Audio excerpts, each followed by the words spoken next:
Alright, so I figured out some more about how this clock keeps the chimes and strokes synchronized with the hour, and it all has to do with this lever here.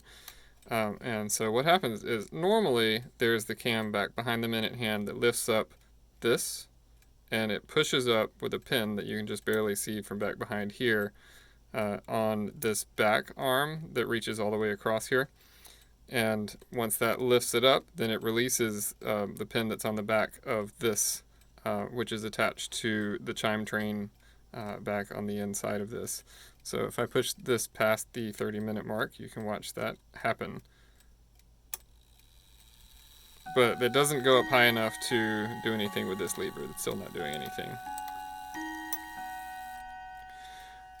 And now when it goes past the 45-minute mark, you will watch this lever drop down because it's held up by a little pin that's just above here. And that will drop down in a notch that's on the back of this, only on this 45-minute side of it.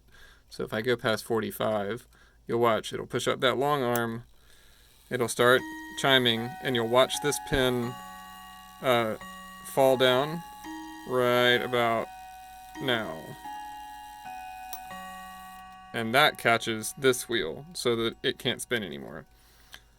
And because if I back this up and do the 45-minute again, you'll watch it push this up, but not high enough to release the front arm. And so nothing happens. That front arm is keeping it from doing anything. When it passes the hour mark, then it's going to push this pin up high enough to release both of these because the cam is larger on the hour mark back here. So here we go. It's going to push up both of them and release this wheel. Now it doesn't actually start the chimes because this arm that is being pushed up by the cam back here hasn't been dropped down, and it has a little a piece that goes back and blocks a pin that's on a gear that's inside the chime train. So once this arm drops back down, it will release the hour chime.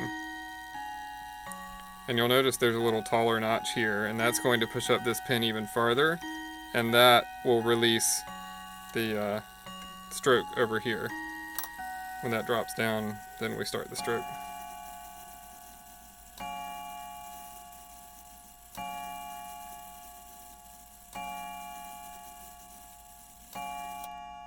And that's how it keeps the hours synchronized.